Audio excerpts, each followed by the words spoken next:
Here we are back at another one. Got this side all taken apart.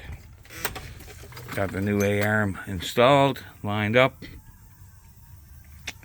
Got the new ball joint in on the bottom. Just got to reassemble it now and change some back shocks. And she's done. Thank God.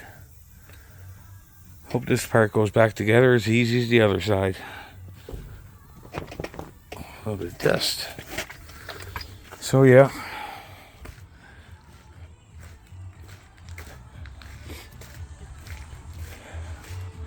I guess that's it for now. Show you my messy garage there. That's the one I took out.